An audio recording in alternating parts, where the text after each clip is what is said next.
mindset is always a big thing when it comes to So any form crucial, of change or goals, or in especially this if you're case, a business that resistance. wants to grow. Hi, everyone. Welcome to today's podcast. We're going to be talking a little bit about navigating change and how to lead your team through these transitions. I'm Bronwyn, and as I said, we're going to be talking a little bit about, leading your teams through these changes so that you can have, a positive experience. And I'm joined by Niki. Yeah, nice to meet you, everyone. I'm Nikki, and we're just basically going to take you through some strategies to help your team be resilient and adaptable and be motivated during any transition because it's never easy. No. And I think, some of the things we will cover as well, challenges that leaders are facing, especially during, times of transitions. As Nikki says, some, key strategies to guide your teams and some tools and tips on Yeah, fostering that growth in times of uncertainty. yeah, So, let's go. yeah, let's get into it. So, I think, 70% of change initiatives fail due to employee resistance and then lack of management support.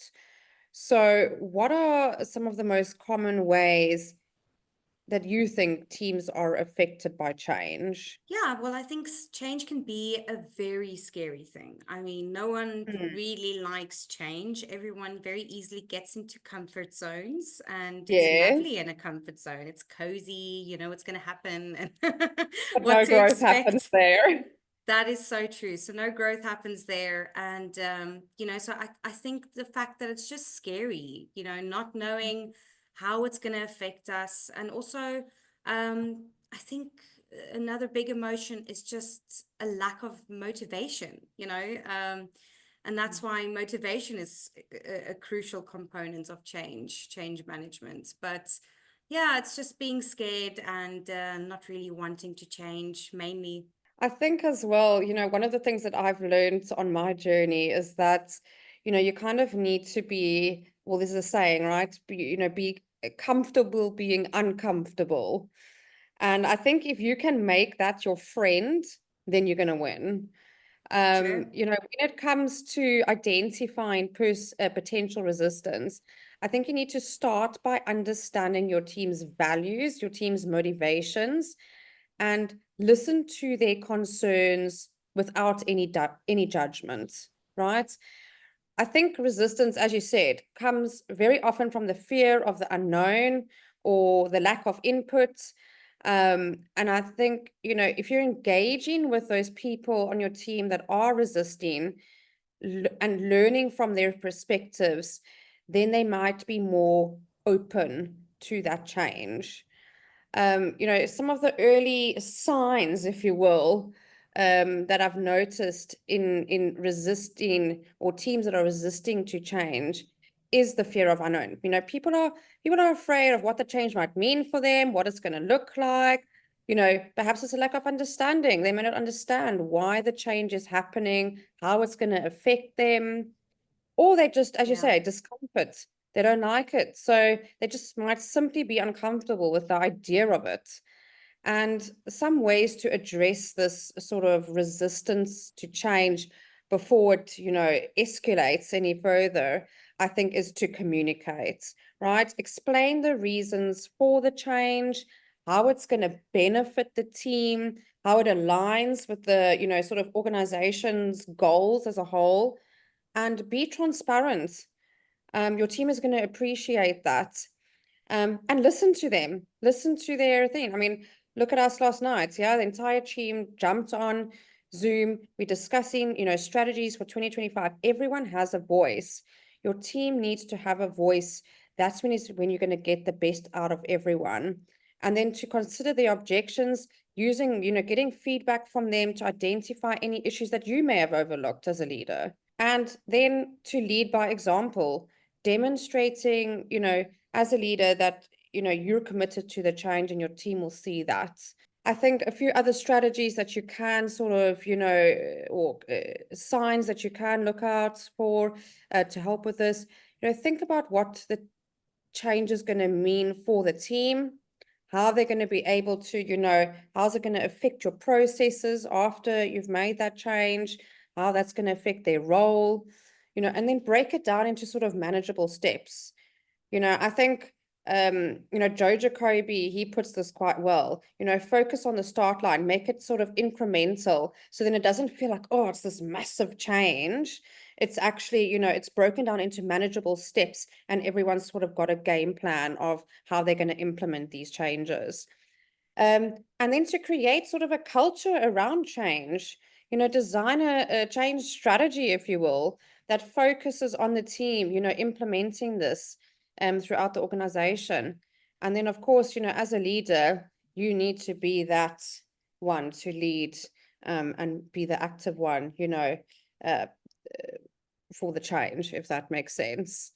It does, makes complete sense. I think a leader plays such an important role in change, Yeah. managing change for the team. And there's a quote that, I'd love to share about change, and that is that change is hard at first, messy in the middle, and And gorgeous at the end. And that's a quote by Robin Sharma.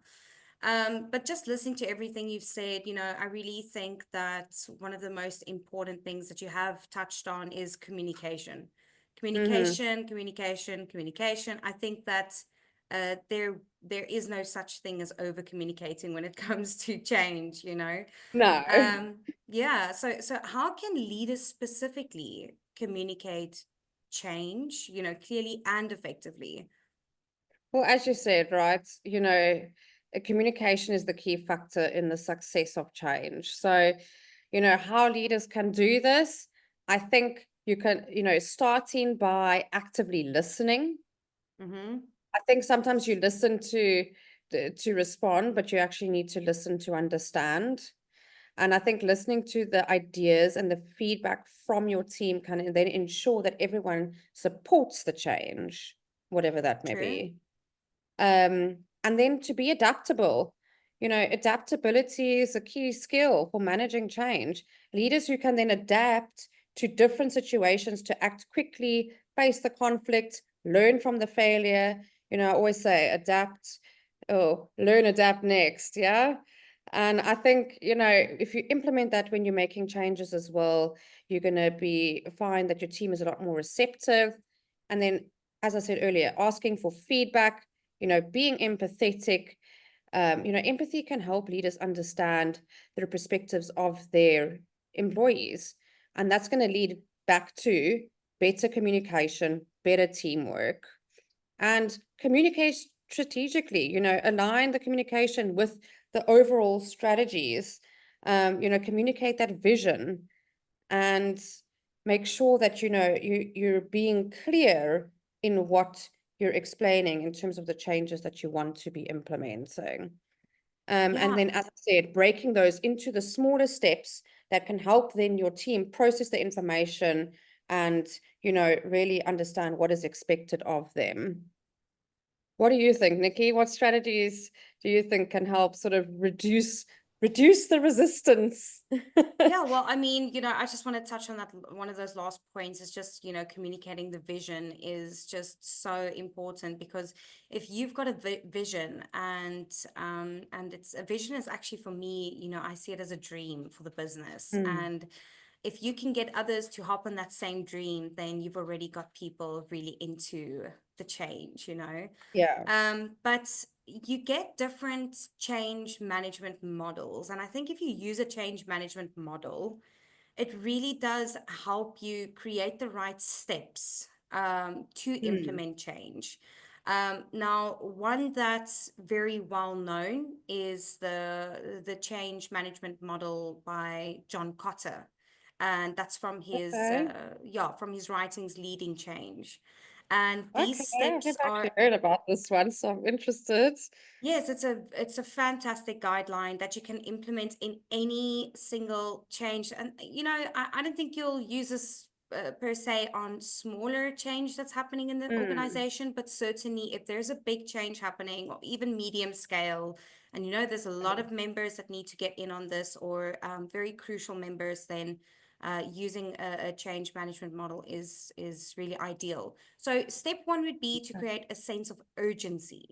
and really Yeah, drive, why are we changing? Why do we need to make this change? super And I important. think, yeah, it's almost like just letting your employees understand that if we do not change this, this is what can happen, The consequence, yeah. Exactly. Then, if you want to build, step two is to build a guiding coalition, and that is basically to form the people that will be leading this change. Okay. Because if you're a small team, okay, and you're the leader, great, you can be leading this change, definitely. But as soon as you have a larger organization and you've got a lot on your plate, put someone in charge. Make sure that someone is taking charge of communicating the change and managing this project of change. But I think Um, it's going to also create more of a sense of empowerment within the team by then, as you say, giving them the ownership of that change and then to hold them accountable to it. 100%. Accountability is key when it comes to change. So next step would be develop a vision and strategy, especially when it's a larger change that's taking place. You need to have a clear vision, like we were talking now, but then also a strategy. How are we going to implement the stage? What is the first steps going to be? What's it going to look like? Yes. What would be the next steps and the last steps that need to happen for this change to be successful? And then communicate the change vision is step four. So now that you've decided what the vision is, you've decided what the strategy is, communicate this effectively with the team. Like I was saying, over communication is not a thing. Yes. Empower broad-based action, get everyone involved, make sure everyone wants to Yeah. take action, and encourage that. And Yeah, how and do they feel you part of it. Yeah. Exactly. How do you encourage that? You remove obstacles, you enable constructive feedback, you encourage problem solving. I But that's see a how you're theme gonna here. Yes, exactly. That's how you'll empower broad-based action. Then, if you want to, step six would be generate short-term wins. And this I Mm, really think is a vital step because you're going to be celebrating short-term wins. So if you've got that steps in place, you know what your strategy is. Let's say you've accomplished the first step of the plan, celebrate it, and celebrate the yes. members that have implemented this change and I think reward them somehow. Yeah, I think it is super important. I mean, we learned it earlier at our conference earlier this year, yeah, where it's like, remember, I think sometimes we get so wrapped up in our day and our days run away with us that we forget, actually, I've achieved a lot today. And sometimes celebrating those small wins, even though they're small, it's significant because, you're still making those steps towards your goals, towards, the changes that you want to be implementing. And then I go back to what we were learning from Joe. Yeehaw! True. Celebrate your success. Yes, and I think that really is going to improve morale when it comes to Yeah, change, because now everyone's like, great. completely. And, there might be some who aren't really as convinced, but if they see the other team members that are really excelling at this change, then it encourages them to hop on board as well. Absolutely. Yeah. Yeah. Then step seven, consolidate gains and produce more change. So how do you do this? You use increased credibility to change systems, structures, and policies that don't align with the vision and Yeah. sustain the momentum for change. So you need to also have a look at what else in your organization is preventing this change. Mm. There Could might be a be system or a process that's, yeah, exactly. a That's blocker. Yeah. resisting change. It's not always employees. Sometimes it's things that Mm. you've put in place. And to then really assess, what do we need to change? And then lastly, number eight, which is very, very important, is to anchor new approaches in the culture. And you also touched on that earlier.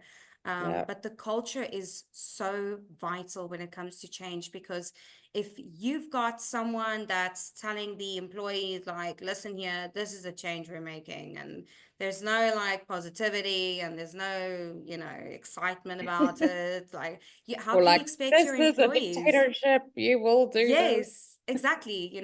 How can you expect your employees to embrace that? So as Mm. opposed to someone who's like, guys, this is the changes that we're going to be making. This is the reason why. And to have, regular kind of celebrations when you do make Yeah, those changes, and for it really to become a culture mindset, um, to I embrace like that. change. Yeah, Yeah. Mindset is always a big thing when it comes to so any form crucial, of change or goals, or in especially this if you're case, a business that resistance. wants to grow. So, with change comes a lot of tools and tips that you can basically embrace for fostering adaptability and growth. So, Bronwyn, what tools can help teams stay connected and productive during change? Yeah, look, I mean, tech has gone, especially since COVID, tech has just evolved. And, what has come out is, I feel like there's new apps coming out every day at this point. There is. I think there's a few that are sort of tried and tested and, my favorites. So I think, communication tools, well, there's a couple of different tools, right? Communication tools. So these are the ones that are going to help your team, real time, even if they're in different locations, like with us, for example, our entire team is remote.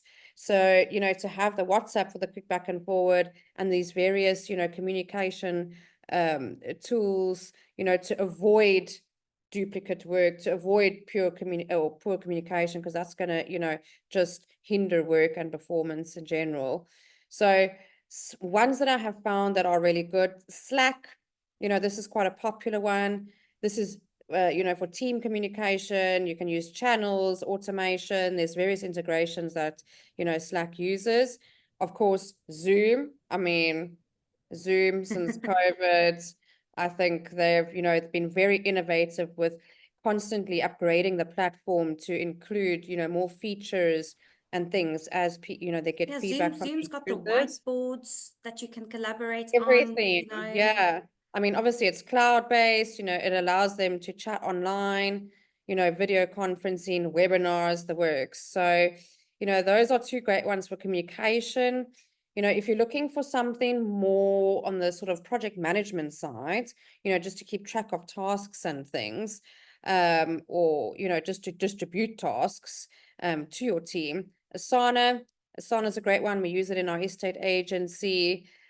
Super user friendly. It just gives the team a central place to, work together on the projects. And then of course there's, one called Trello as well, that you can, also use for loading projects on, keeping track of where they are.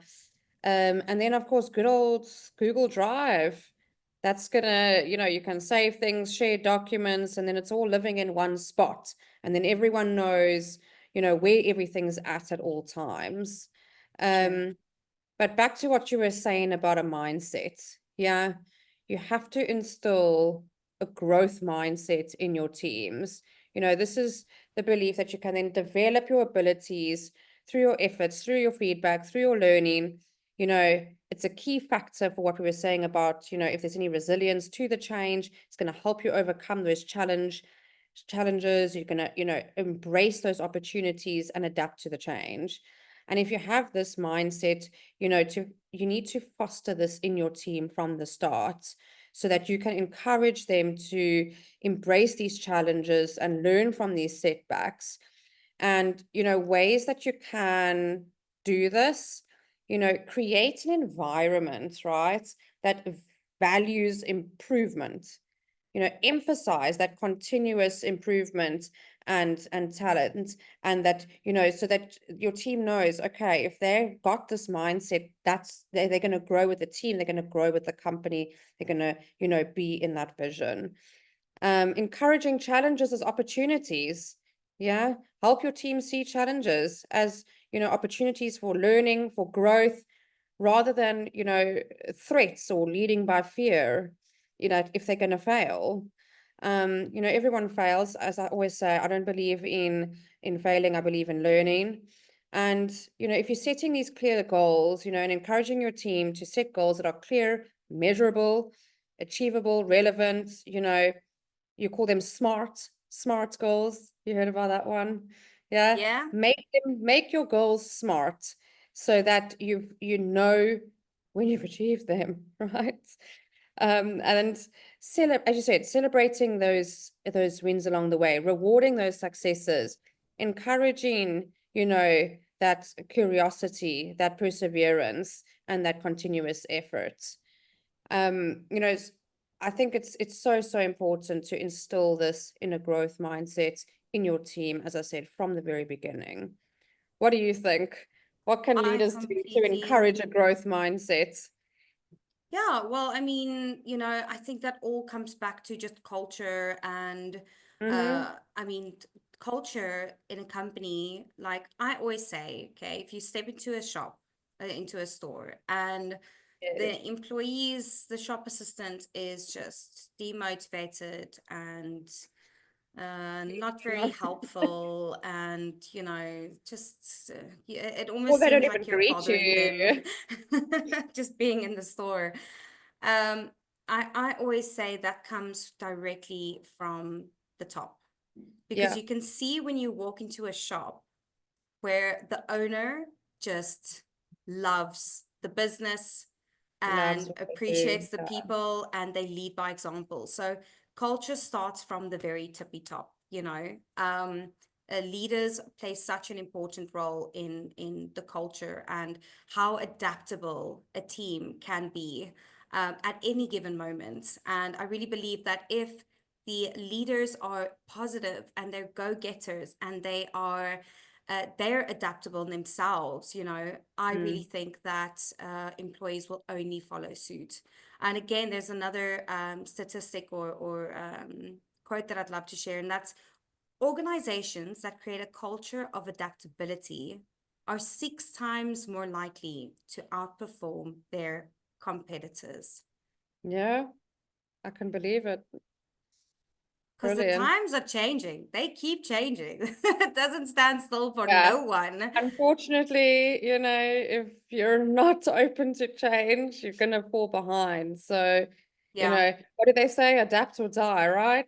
Hmm? Yes, yes. It's Adapt a or tough one, but I die. mean, if you're going to put that on your wall and look at it every day, that's going to motivate you to change, right?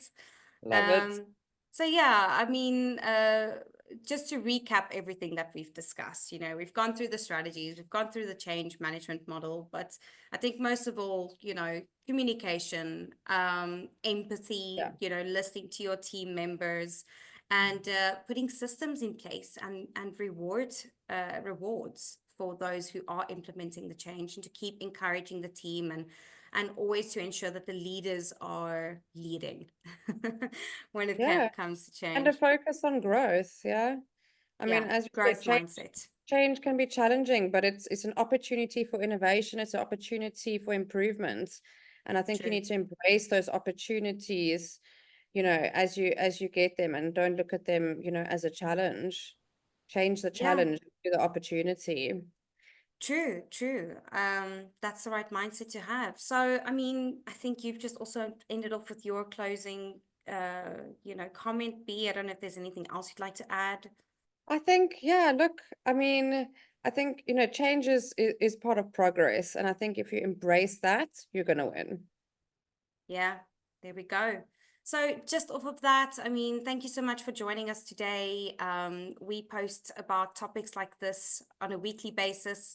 And if you want to see more of the content that we're producing, then make sure that you subscribe, and also put some comments in the comment section. If you've got any Yeah. other processes that you use, your change management models, and then also topics that you'd love to see us discuss, anything business related, VA related. We love talking about everything. So thanks for joining, and we'll see Absolutely. you next time. See you next time on the Out of Office podcast.